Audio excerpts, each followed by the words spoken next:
بسم الله الرحمن الرحيم. الحمد لله الذي هدانا لهذا وما كنا لنهتدي لولا أن هدانا الله والصلاة والسلام على رسولنا محمد وعلى آله وأصحابه أجمعين. أما بعد. السلام عليكم محترم أهل الإسلام أهل إيمان. uzoq yaqindan qadam ranjida qilgan mo'min musulmon aziz birodarlar, Alloh haq subhanahu va taologa beadad hamdlar, payg'ambarimiz Muhammad Mustafa sallallohu alayhi va sallamga salovat va salomlarimiz beadad bo'lsin. Ulug' muborak Hajjul Masakin Sayyidul Ayyom kunlarimizda Allohning baytlaridan bir baytida yana sizlar bilan diydor ko'rishdik. Bu uchun ham yaratganga beadad hamdlar va shukronalar aytamiz va barchangizni o'zining bayti sari bosib kelgan qadamlaringiz uchun Alloh ajru hasanatlar yozib, ikki dunyoning saodatlariga Alloh muyassar aylasin. Qilayotgan ibodatlarimizni va amali solihatlarimizni Alloh dargohida benuqson qabul va maqbul aylasin. Bandachilikdagi xatolar, kamchilik, nuqson gunohlarimiz bo'lib o'tgan bo'lsa Allohning o'zi kechirib avfa aylab doimo hidoyatiga boshlasin. Mabodo betob bemor bo'lib qolganlarimiz bo'lgan bo'lsa Alloh ularga ham rahim qilsin, dardlariga Alloh shifo bersin. Keyingi juma ibodatlarimizda jamoatimizda qoyim bo'lishliklarini Alloh nasib etsin. Mana oylar, mana yilimiz inshaalloh oxiriga, poyoniga yetyapti. Yangi yillarimiz inshaalloh arafasida turibmiz. Xudoyim keladigan bu yillarimizni, sanalarimizni Alloh hammamizga fayzlik, ofiyatlik va barakotli qilsin. Eski yilda qila olmagan ba'zi bir solih amallarimizni keladigan yilda Xudo xolasa ro'yobga oshishligini Allohdan so'raymiz. Bu yil umraga bora olmaganlar kelasi yili inshaalloh borishsin. Hajga bora olmaganlarga Xudoyim kelgusi yilda o'zi loyiq ko'rsin. Umuman qiladigan o'sha solih hasanat amallarimizni, xayrli amallarimiz, toatlarimizni inshaalloh eski yilda qilganimizni ham Xudoyim o'zi qabul qilsin va yana bardavom qilib kelasi yilda yana ham ko'prog'ini ado qilishligimizga Alloh hammamizni o'zi muvaffaq qilsin. Mana shunday yaxshi niyatlar bilan, yaxshi tilaklar bilan inshaalloh kutib oladigan bo'lsak, Xudoni dargohi marhamati keng. Alloh taolo o'sha duomizga, niyatimizga yarasha Alloh beradi. Biz noumid bo'lmaymiz. O'sha shariatimiz, dinimiz ko'rsatganidek inshaalloh bu keladigan yangi yillarimizni qarshi oladigan bo'lsak, albatta maqsadga muvofiq bo'ladi. Xudoning huzurida hammamizni inshaalloh yuzlarimiz yorug' bo'ladi. Alloh o'zini barcha yaxshiliklari bilan, fazilatlari bilan inshaalloh siylagan bo'ladi.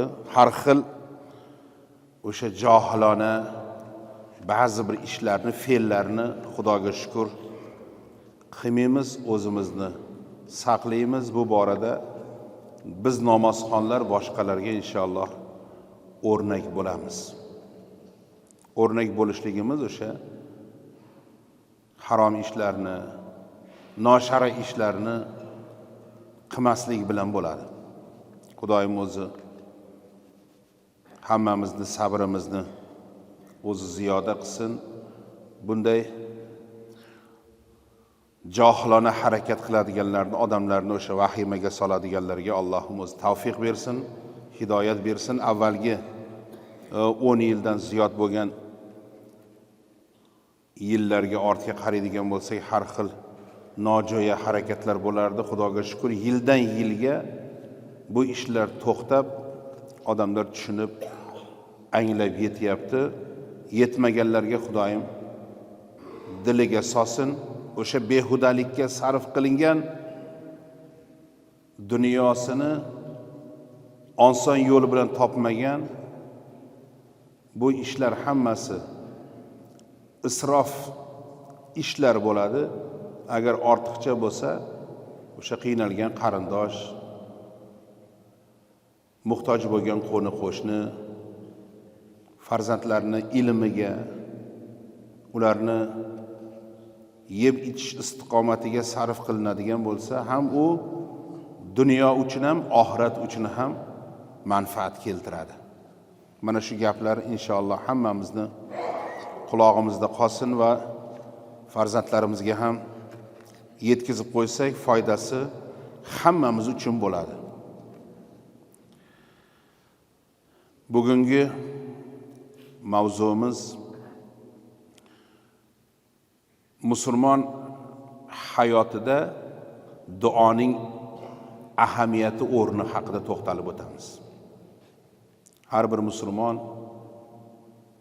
bu amalni qanday amal ekanligini va duoni odoblari, uni to'sadigan narsalardan ehtiyot bo'lishlik shartlarini, yo'llarini bilib olsak, albatta bu qilgan ishimiz samara beradi, manfaat keltiradi. Ma'lumki dinimizda ibodatlarning turlari o'sha turli xil ko'rinishda bo'ladi. Shulardan biri bu duo qilishdir. Duo qilish musulmon kishi uchun juda ham muhim va o'ta ahamiyatlidir. Shuning uchun ham mo'min kishi dunyoviy va uxroviy barcha ish va hojatlarida Alloh taologa duo qilib ehtiyojlarini so'raydi. Ya'ni o'sha ibodatini qabul bo'lishini, rizqini halolidan keng bo'lishligini va barakot berishligini, sog'lik, salomatlik bo'lishligi, hojatini ravo bo'lishligini hammasini demak Alloh taolodan so'raydi. Bu bizlarni ehtiyojimizdir. Dunyoviy, oxirat ehtiyojlarimiz. Duo lug'atda saqlanish, o'sha so'rashlik va iltijo qilishlikdir. Uni demak ma'nosini hammamiz yaxshi bilamiz. Duodan murod bir narsani so'rashlik, uni qabul bo'lishligini, barakot berib ziyoda bo'lishligini, u bardavom bo'lishligini, demak so'rashlik va iltijo qilishlikdir. Duoni ma'nosi shu. Shariatda esa Alloh taolodan bandaning hokisorlik bilan yordam va madad so'rashligidir. Biz yordamni, najotni Allohdan so'raymiz va Alloh uni bizga beradi. Boshqa bizni hojatimizni ravo qila olmaydi. Dunyoviy hojat bo'lsin, uxroviy hojat bo'lsin. Alloh taolo insonni yaratgan ekan, ularning barcha ehtiyojlarini ham o'zi beradi, o'zi qondiradi. Zero Alloh taolo insonlarga jon tomiridan ham yaqinroq va unga iltijo qilganning duosini eshituvchi, biluvchi zotdir. Bu haqda Qur'oni Karimda shunday marhamat qiladi. Bismillahirrohmanirrohim. Va idza sakalaka ibadi anni fa inni qaribun uhibbu da'wata da'i idza da'an. Sizdan ey Muhammad sallallohu alayhi va sallam, bandalarim mening haqimda so'rasalar, ayting, men ularga yaqindirman. Menga iltijo qiluvchining duosini ijobat eturman. Ya'ni Allohdan so'raymiz. Alloh bu duolarimizni ijobat qiladi. Ushbu oyat-i karimada mo'minlar uchun ulkan bashoratlar bordir. U ham bo'lsa, duo va iltijo qiluvchining so'rovlarini ado etishga berilgan ilohiy va'dadir. Ya'ni Alloh taolo menga iltijo qilguvchilarni duolarini ijobat eturman deb Alloh taolo va'da beryapti. Duo qilishlikning fazilati haqida to'xtaladigan bo'lsak, payg'ambarimiz sallallohu alayhi va sallam shunday deganlar: Inna du'a huwa al-ibadatu thumma qara'a ud'uni astajib lakum. Imom Buxoriy hazratlari rivoyat qilgan muborak hadisda janobi payg'ambarimiz sallallohu alayhi va sallam shunday dedilar: Albatta duo ibodatdir. Va keyin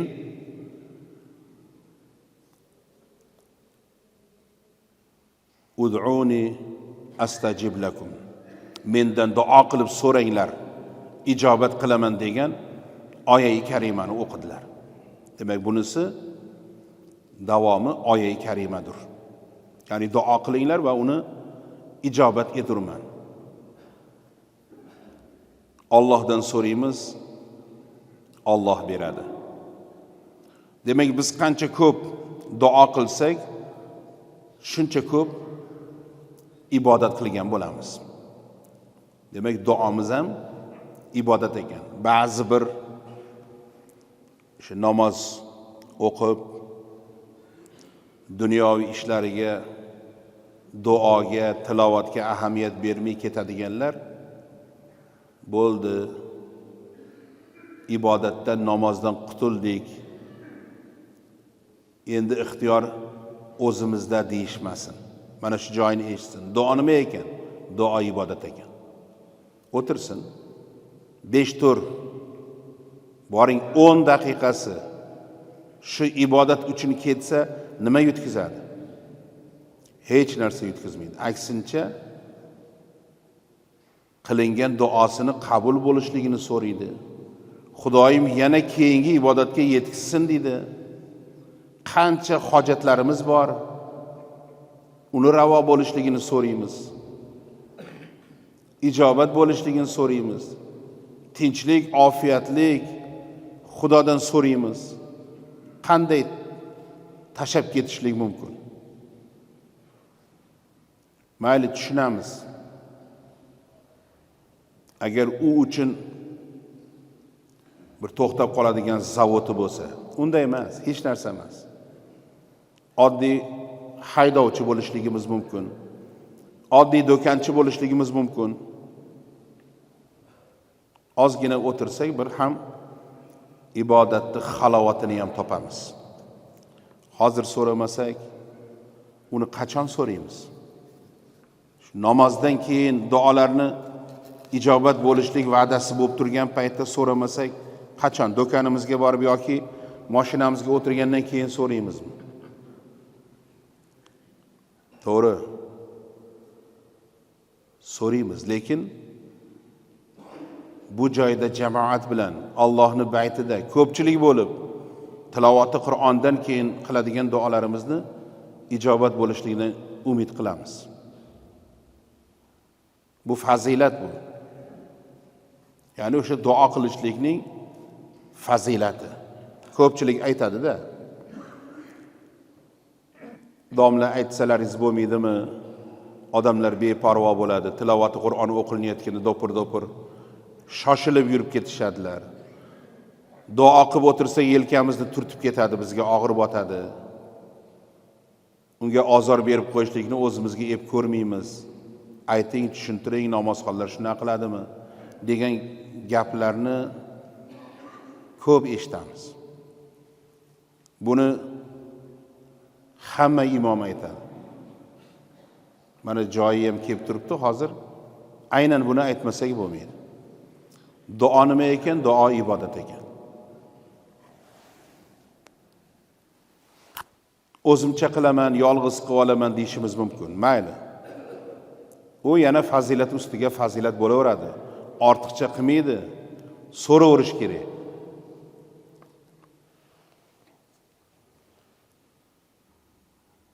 Bu duolarimiz inshaalloh hech qachon Robbisiga iltijo qilganlarimiz Robbimizga besamar ketmaydi. Payg'ambarimiz sollallohu alayhi va sallam ham bu borada shunday marhamat qilganlar. Qaysi musulmon gunoh yoki qarindoshlik aloqasini uzishdan boshqa narsani so'rab duo qilsa,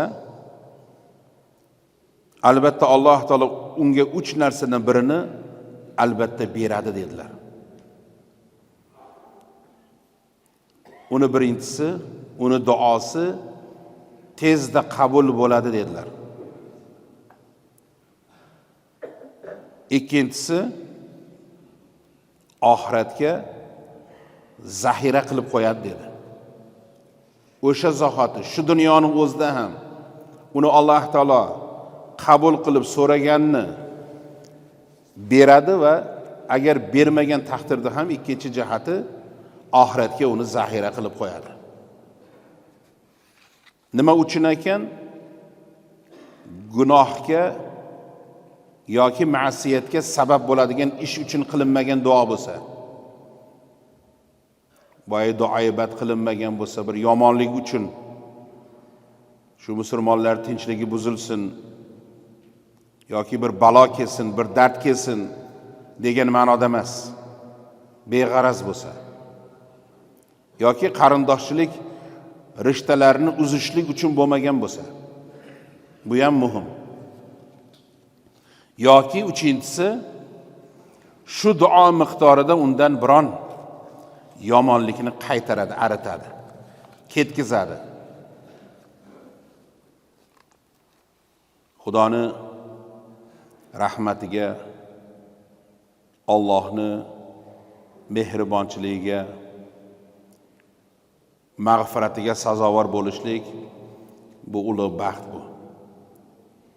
Demak, birgina o'sha qilingan duo bilan mana shunday fazilatlar qo'lga kiritiladi.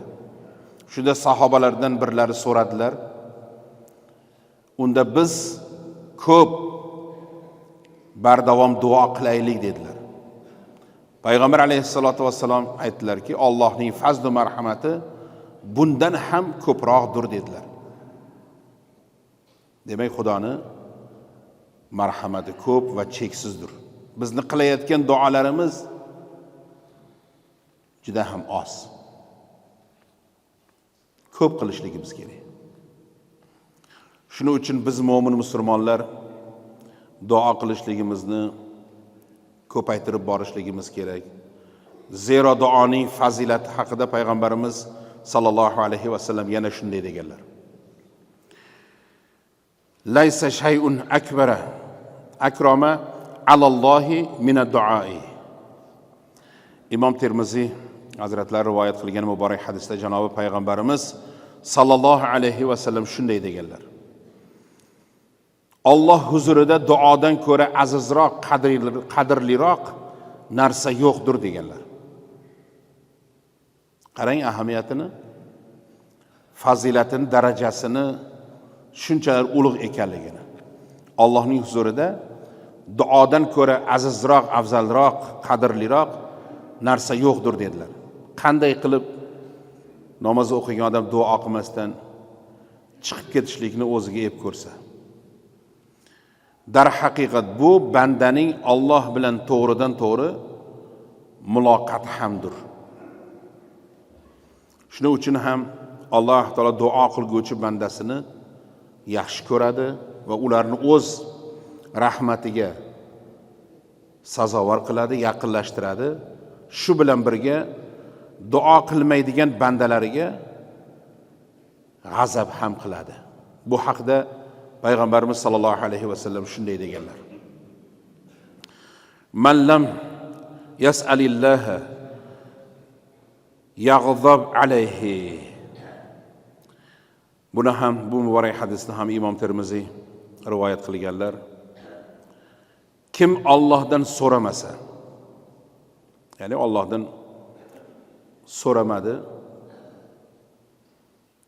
Alloh undan g'azablanadi. Chunki biz bandamiz. Biz Allohdan so'rashlikka haqlimiz. Bu hojatimiz bo'ladimi? Fazilatimiz, yaxshiligimiz bo'ladimi? Va hokazo. Xudodan so'raymiz. Allohga biron narsani sherik qilmaymiz.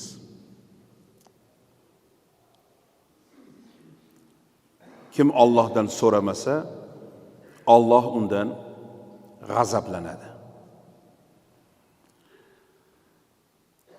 Duo qilgan banda o'zini Robbisiga muhtoj ekanligini e'tirof etadi. Duo qilmaslik esa go'yoki Allohga muhtoj emasdek muomala qilishlik bo'lib qolib, bu Allohni g'azabini keltiradi, Alloh saqlasin.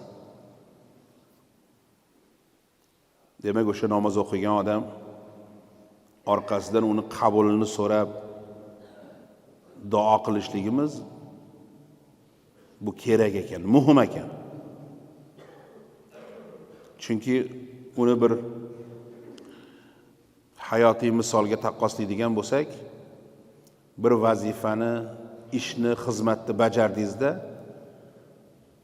kim haqqini olmasdan ketaveradi? Mingta, milliontadan bitta bo'lishligi mumkin. Mayli, fi sabilillah, Xudo uchun olmayman deyishlik mumkin.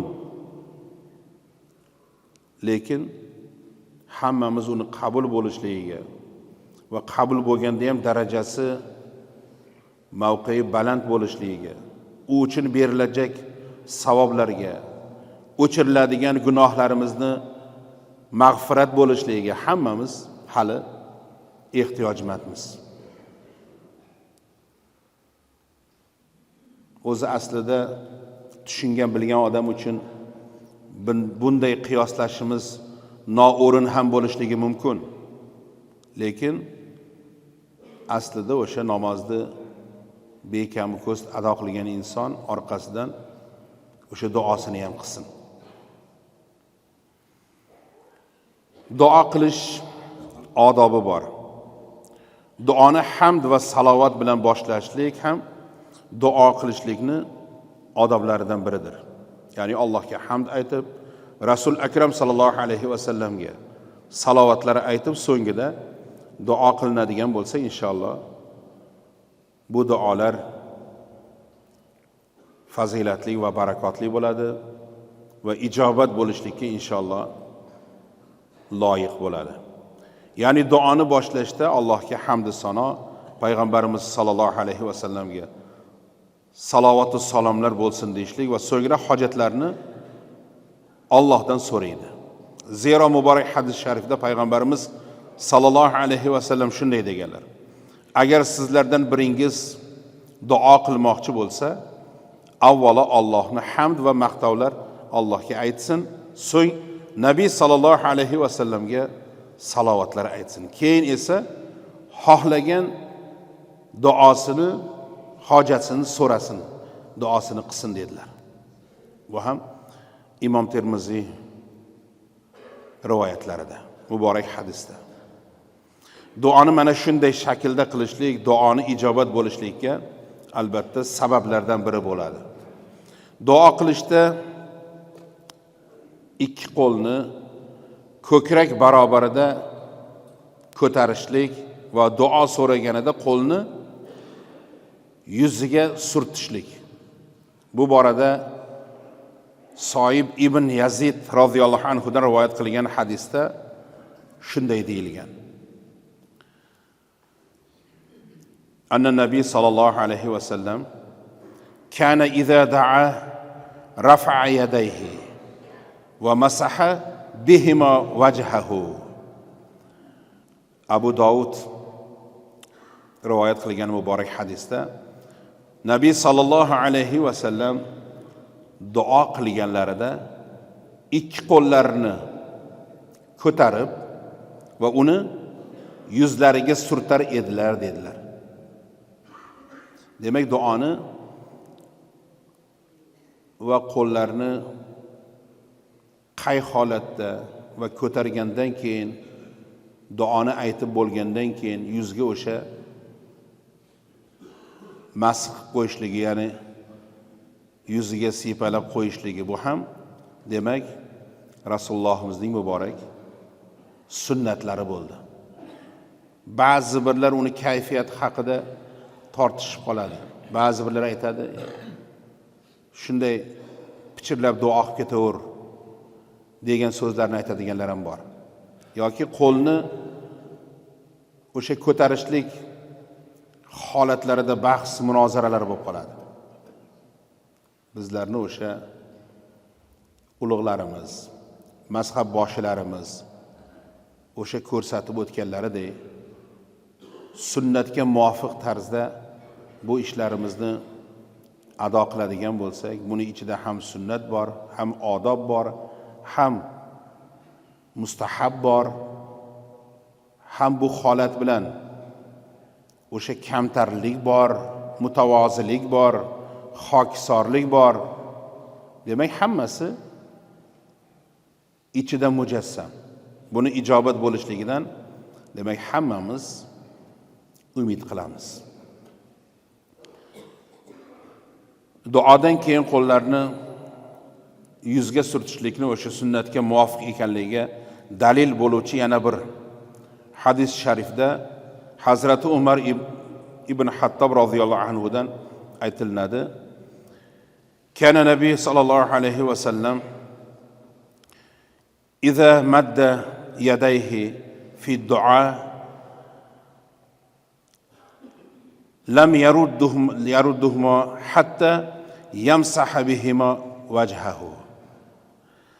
Payg'ambarimiz sallallohu alayhi va sallam qachon duoga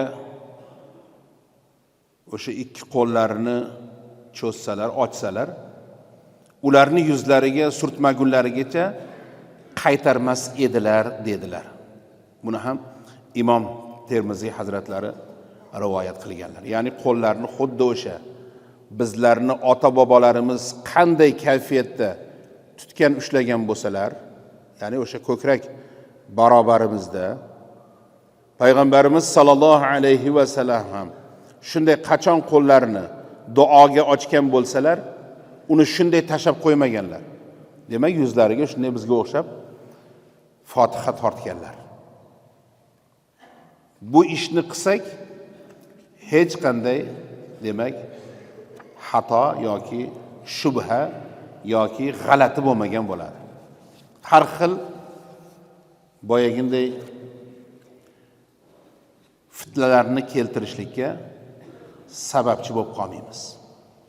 Bu ishni qilishlik hamma uchun, duo qiladigan inson uchun oson, yengil va go'zal.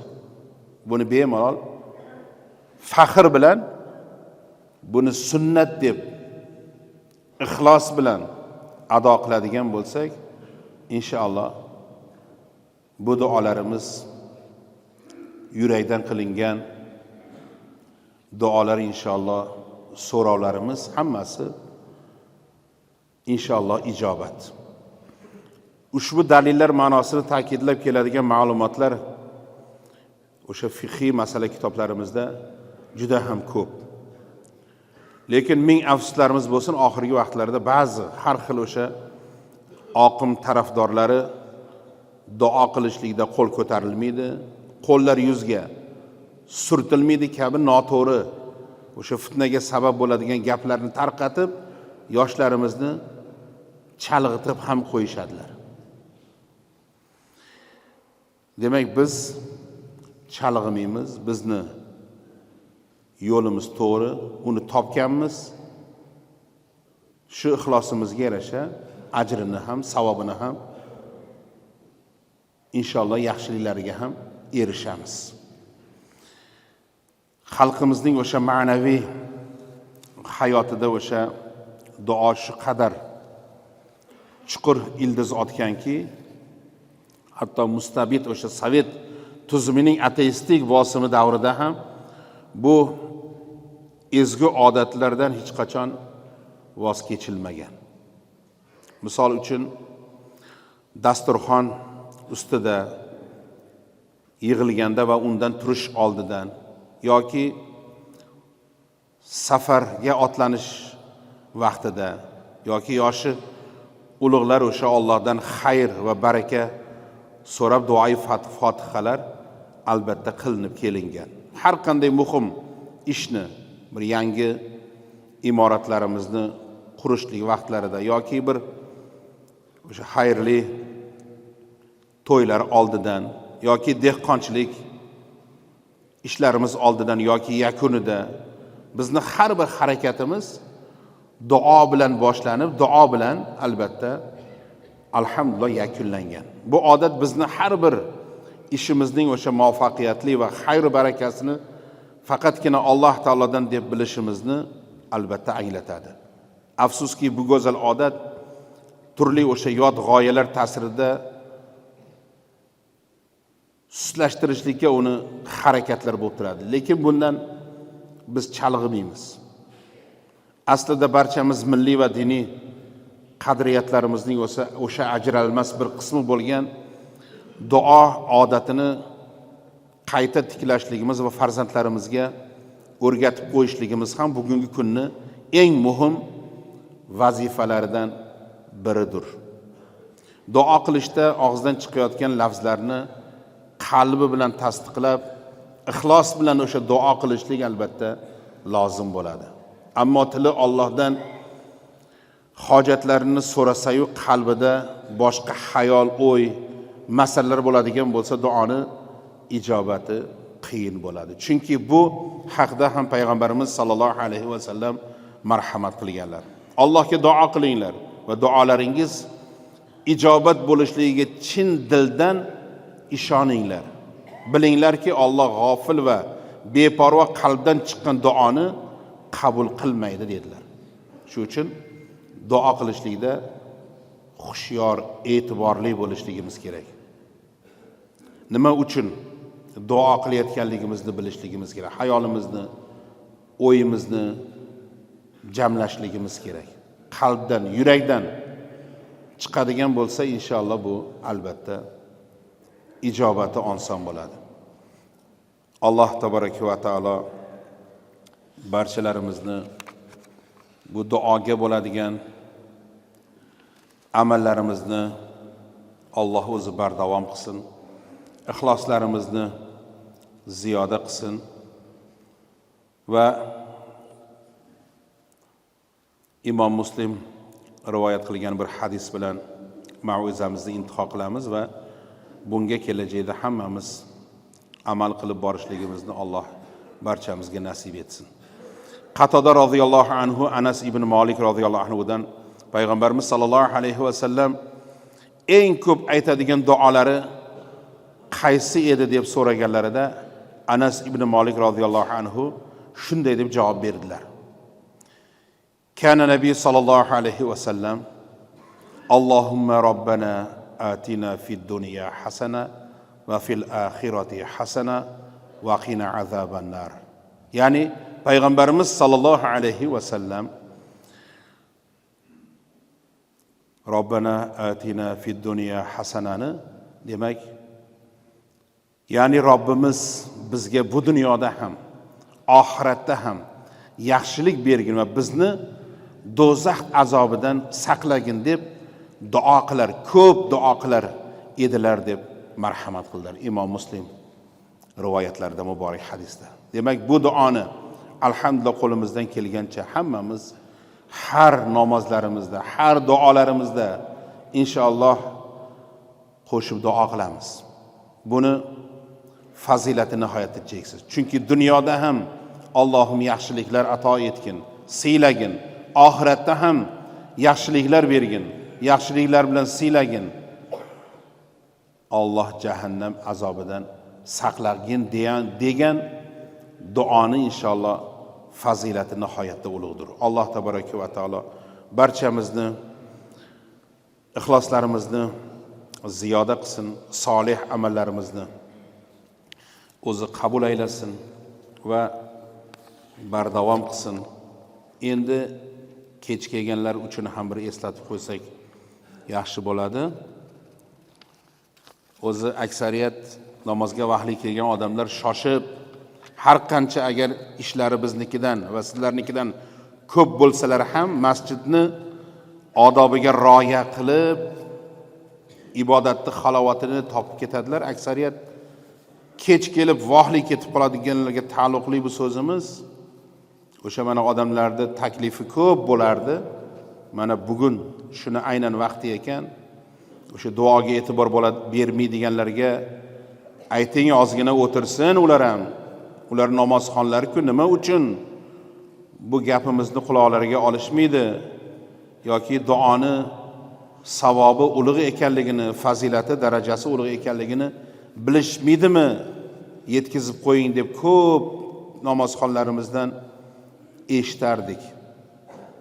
Mana bugun bunga javoban duoni ibodat ekanligini kech kelganlar ham eshitdi deb o'ylayman.